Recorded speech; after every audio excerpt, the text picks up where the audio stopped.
I was infuriated when people that I knew that I was friends with were trying to tell me that Hillary Clinton was a good choice.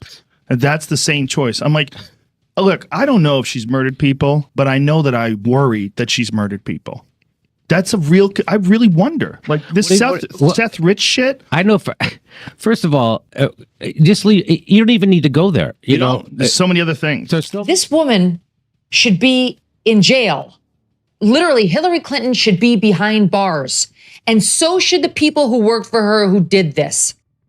This is so blatantly corrupt. She wanted to distract from her email scandal. She cooked up a plan to accuse Trump of being a Russian agent. A roast does not just happen to Hillary Clinton. She enters with decades of baggage and a political resume that is so weighty that it could have its own zip code. Megyn Kelly and Jill Rogan do not even need to look for material. Scams, awkward speeches, and presidential campaigns that collapse like a sumo wrestler's folding chair are all piled up like a yard sale.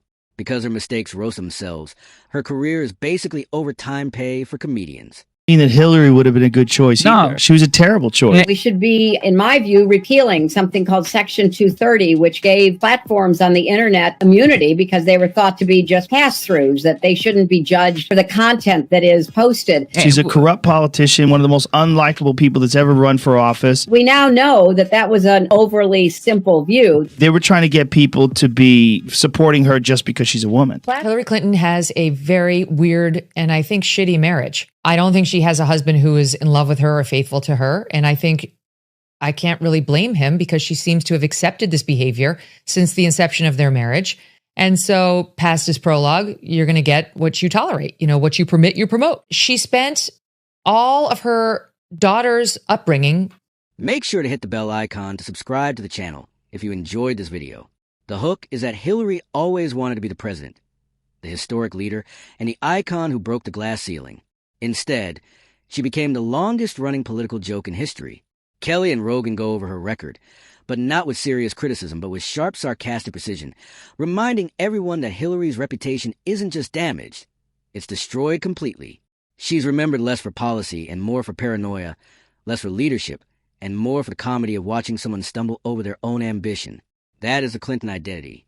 Strategy without results, ambition without charm, and spin that never works. She did need to distract from that email scandal, which was around her neck like an albatross. Trust me, we were covering it every night on the Kelly File at Fox News. She had clearly violated the law with that homebrew server that had been accessed by foreign agents. She compromised national intelligence information. She did things she would never have allowed anybody at the State Department to do under her. The blatant contradictions are not the focus of Rogan's attention, depending on the crowd she was trying to impress. Hillary somehow managed to be both a Washington insider and the ultimate revolutionary outsider. Kelly jumps in and says that if your brand is a relatable grandmother, but every photo op looks like a hostage negotiation, then maybe relatability is not your strong suit. Every stop on the campaign became a lesson in how to avoid connecting with voters. Like she learned how to be charismatic from a broken Roomba. This one is wild. This is Hillary Clinton in like 2008, and Hillary Clinton saying some wild MAGA type shit. I think we got to have tough conditions. Tell people to come out of the shadows. If they've committed a crime, deport them. No questions asked. They're gone. If they... She's a Republican. If they've been working and are law-abiding, we should say, here are the conditions for you staying. You have to pay a stiff fine because you came here illegally. You have to pay back taxes. And you have to try to learn... The emails as well. The emails, oh my, they weren't just an embarrassment. They were analogous to not clearing the history of your browser before lending out your laptop. Rogan riffs on how absurd it is for a politician with decades of experience to appear surprised by security concerns. Kelly, on the other hand, argues that Clinton's justification was never really about taking responsibility. It was about demonstrating that, technically, if your last name is Clinton, some rules do change. There was more to the scandal than just emails. It was about arrogance to the point where you could put in a perfume called entitlement and sell it. Forums, whether it's Facebook or Twitter X, Instagram or TikTok, whatever they are, if they don't moderate and monitor the content, we lose total control. This is going to be our history. Women, ladies, I stand with her. And it's not just the social and psychological effects, it's real harm. So there's all these women that have this blind allegiance towards this career politician, completely full of shit. She's been full of shit forever. But 2016 is Hillary's most memorable year. She had every advantage, according to Rogan, including money, the media, establishment support, and a campaign team so large it could have served as a small government.